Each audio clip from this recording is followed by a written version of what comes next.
Hello everyone, मैं doctor Neelam Mishra अपने YouTube channel divine yoga पर आप सभी का स्वागत करती हूँ। आज का हमारा विषय है आज्ञा चक्र। चक्रों के ज्ञान विज्ञान की जो हमारी श्रृंखला चल रही है उसको आगे बढ़ाते हुए आज हम छठे चक्र अर्थात आज्ञा चक्र के विषय में प्रकाश डालेंगे।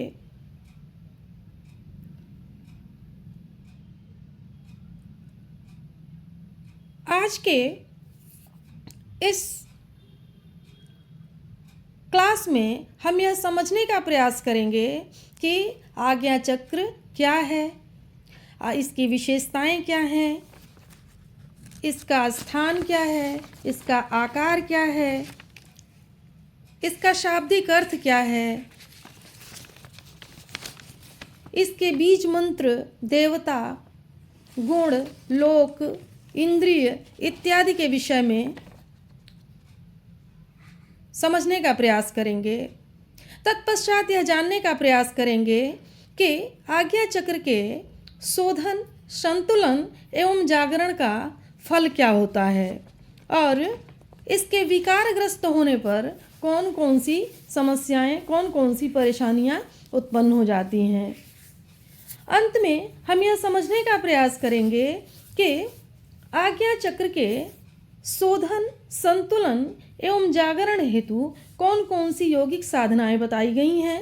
इन सब को हम विस्तार से समझने का प्रयास करेंगे और अंत में हम यह जानने का प्रयास करेंगे कि व्यवहारिक जीवन में, आध्यात्मिक जीवन में इस आज्ञा चक्र का महत्व क्या है। तो आइए प्रारंभ करते हैं।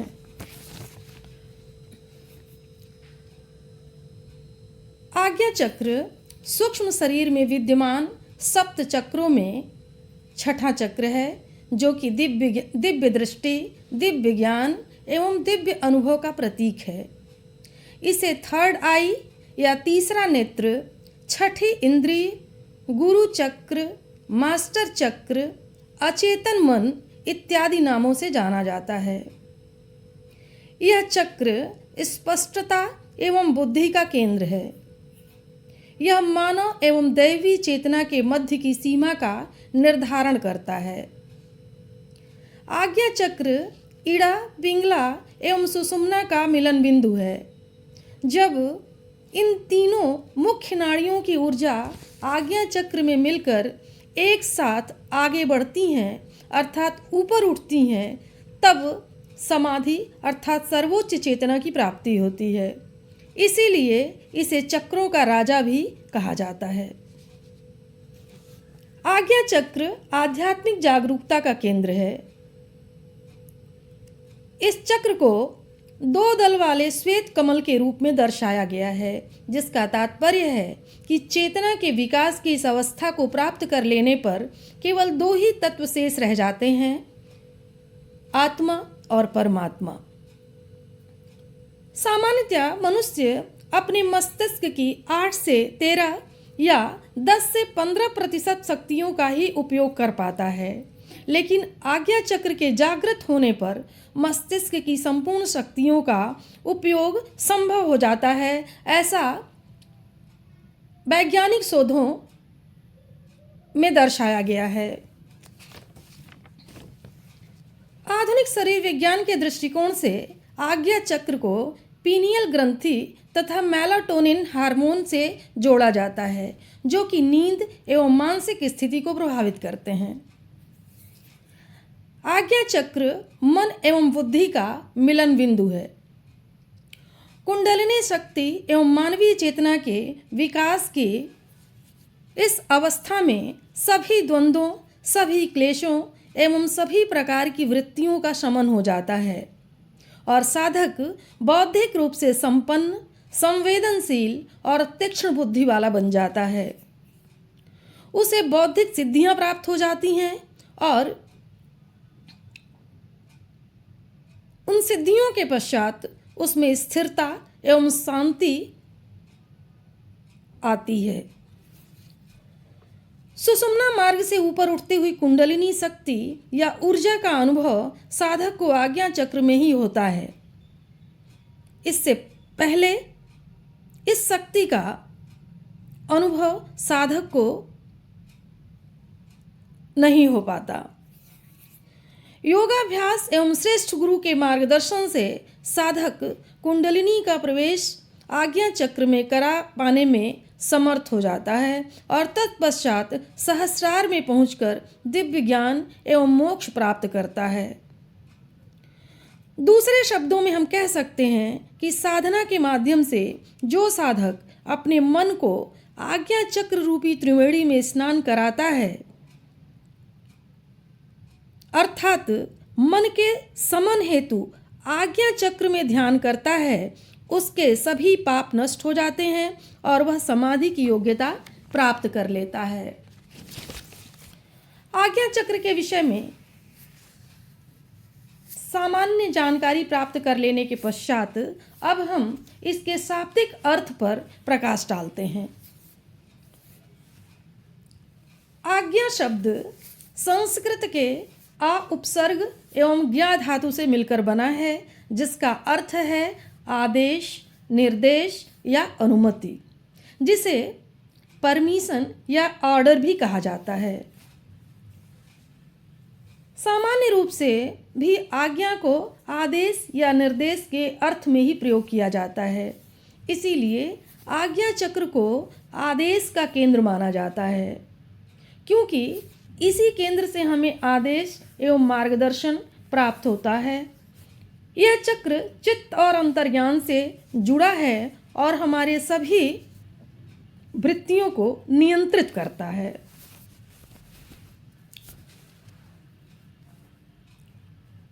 आज्ञा चक्र के शाब्दिक अर्थ को स्पष्ट कर लेने के पश्चात अब हम आज्ञा चक्र के स्थान एवं स्थिति पर प्रकाश डालने का प्रयास करते हैं।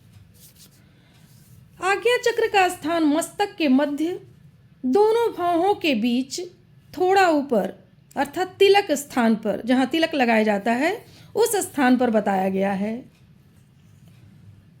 कुछ स्थानों पर कहा गया है कि आज्ञा चक्र भ्रिकुटी के मध्य 2.5 इंच भीतर स्थित है। आधुनिक चिकित्सा विज्ञान के दृष्टिकोण से भी पीनियल ग्लैंड को आज्ञा चक्र का प्रतीक बताया गया है, या पीनियल ग्लैंड को आज्ञा चक्र का स्थान बताया गया है।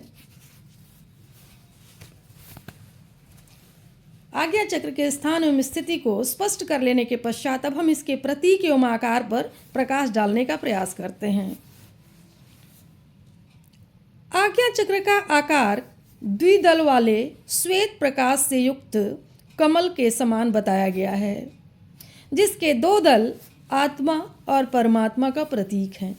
अर्थात चेतना के विकास की अवस्था में सभी द्वंद्व नष्ट हो जाते हैं और आत्मा एवं परमात्मा का ही बोध शेष रह जाता है।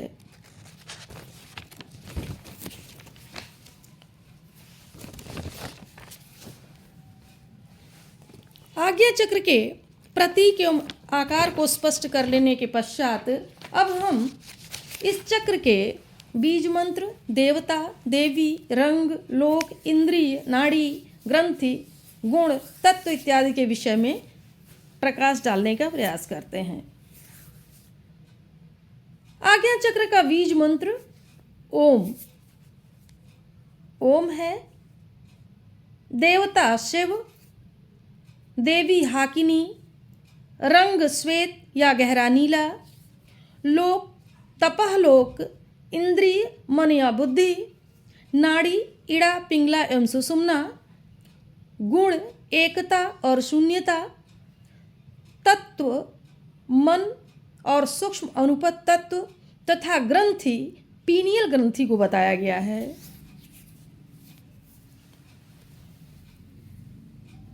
बीज मंत्र, देवता, देवी, रंग इत्यादि को स्पष्ट कर लेने के पश्चात अब हम विशेष रूप से यह समझने का प्रयास करेंगे कि आज्ञा चक्र के शोधन, संतुलन एवं जागरण का फल क्या होता है, परिणाम क्या होता है। आज्ञा चक्र के शोधन संतुलन के पश्चात ललाट के मध्य भाग में स्पंदन, खिंचाव या चींटी रेंगने जैसी अनुभूति होती है, जिसका अभिप्राय है कि ऊर्जा आज्ञा चक्र में एकत्रित हो रही है। ऊर्जा का प्रवाह बढ़ने लगता है। श्रवण शक्ति, दृश्य शक्ति एवं विचार शक्ति प्रबल हो जाती है।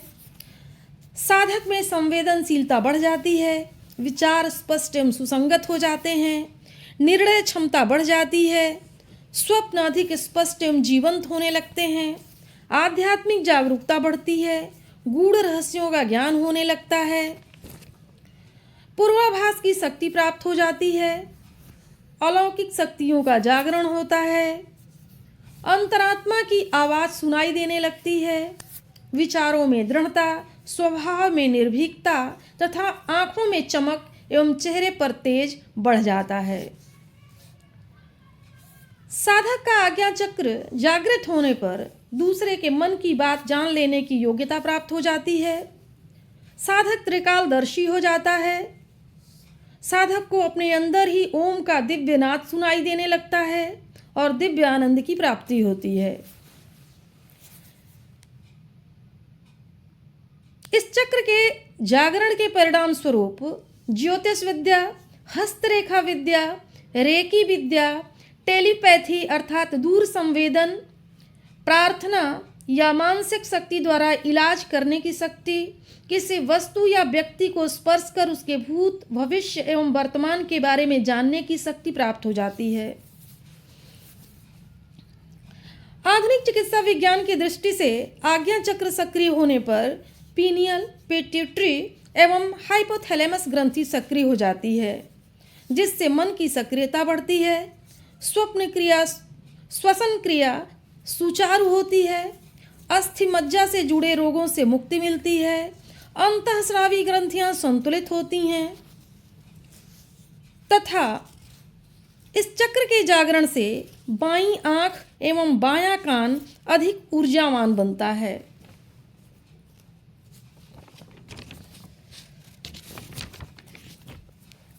आज्ञा चक्र के शोधन, संतुलन एवं जागरण के पश्चात व्यक्ति के अंदर, साधक के अंदर कौन कौन सी विशेष शक्तियां आ जाती हैं, कौन कौन सी विशेष योग्यताएं प्राप्त कर लेता है वह, यह जानने के पश्चात अब हम यह समझने का प्रयास करते हैं कि आज्ञा चक्र के विकारग्रस्त होने पर कौन कौन सी समस्याएं उत्पन्न हो जाती हैं। आज्ञा चक्र के असंतुलन एवं विकारग्रस्त होने पर भय, भ्रम, चिंता, निराशा, उलझन, सिरदर्द, मानसिक थकावट, दृष्टि में कमजोरी, याददाश्त कमजोर होना, मूड स्विंग, रचनात्मक शक्ति एवं कल्पना शक्ति में कमी, कफ या साइनस, अनिद्रा, कैंसर, एलर्जी, दमा, आँख, कान एवं नाक से संबंधित रोग, एकाग्रता में कमी और चंचलता का आधिक्य हो जाता है। इसके अतिरिक्त हठधर्मी सोच, अनिर्णय की स्थिति, डरावने स्वप्न आना, अन्यान्य शारीरिक, मानसिक एवं भावनात्मक समस्याएं उत्पन्न होना, ये सब आज्ञा चक्र के विकारग्रस्त होने पर अपने आप उत्पन्न हो जाती हैं। हाइपोथैलेमस, पीनियल एवं पिट्यूटरी ग्रंथि असंतुलित हो जाती है और इनसे निकलने वाले हार्मोन असंतुलित हो जाते हैं और अनेकानेक समस्याएं उत्पन्न हो जाती हैं। आज्ञा चक्र के विकारग्रस्त होने पर कौन कौन सी समस्या उत्पन्न हो जाती है, कौन कौन से नकारात्मक लक्षण साधक के अंदर आ जाते हैं, इन सब को जान लेने के पश्चात अब हम इन समस्याओं को दूर करने का उपाय क्या बताया गया है शास्त्रों में, इसे समझने का प्रयास करते हैं। तो अब हम यह जानने का प्रयास करते हैं कि आज्ञा चक्र के शोधन, संतुलन एवं जागरण हेतु कौन कौन सी यौगिक साधनाएं बताई गई हैं। यौगिक साधनाओं में सबसे पहले आसन के विषय में जानने का प्रयास करते हैं। आसनों के लिए कहा गया है कि शीर्षासन, भूमिपाद मस्तकासन, उष्ट्रासन, शशांकासन एवं शवासन आज्ञा चक्र को सक्रिय करने और जागृत करने में महत्वपूर्ण भूमिका निभाते हैं। इन सब में शीर्षासन सबसे प्रमुख बताया गया है। आसन के पश्चात प्राणायाम के विषय में कहा गया है कि कपालभाति एवं नाड़ी शोधन प्राणायाम आज्ञा चक्र को जागृत करने में महत्वपूर्ण भूमिका निभाते हैं। मुद्राओं में योग मुद्रा, सांभवी मुद्रा एवं अंजलि मुद्रा को मुख्य रूप से कहा गया है। बंधों में उड्डयन बंध, षटकर्मों में त्राटक,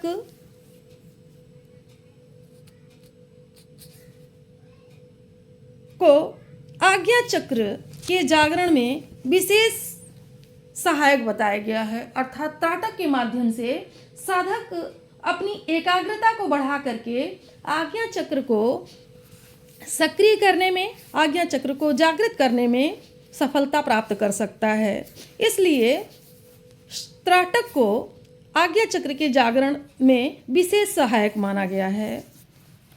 षटकर्मों के पश्चात महत्वपूर्ण स्थान ध्यान को दिया गया है। अर्थात ध्यान के माध्यम से आज्ञा चक्र को जागृत करने के अनेकानेक प्रसंग प्राप्त होते हैं। ध्यान से तीसरी आंख अर्थात आज्ञा चक्र जागृत होता है। परमात्मा से जुड़ाव की अनुभूति होती है, जो कि आत्मबोध की अवस्था है। अतः ज्ञान मुद्रा में इस चक्र का ध्यान करना साधक को सफलता प्राप्त करने में सहायक सिद्ध हो सकता है।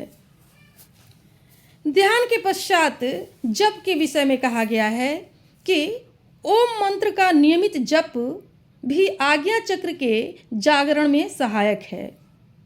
अर्थात यदि साधक ओम मंत्र का नियमित जप करता है, ध्यान पूर्वक जप करता है, तो आज्ञा चक्र जागृत करने में सफलता प्राप्त कर लेता है।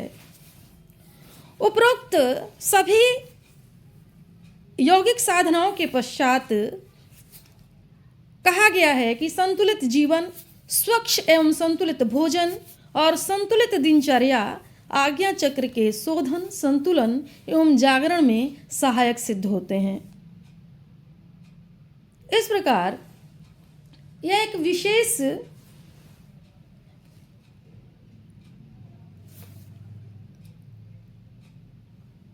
ज्ञान आज्ञा चक्र के विषय में आपके समक्ष विशेष जानकारी आपके समक्ष प्रस्तुत करने का प्रयास किया गया है। आशा है कि आप इसे समझने का और इससे लाभ प्राप्त करेंगे। अगर आपको हमारी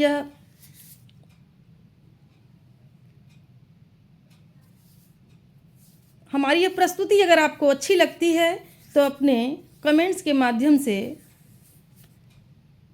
अपनी प्रतिक्रिया अवश्य दीजिएगा। धन्यवाद।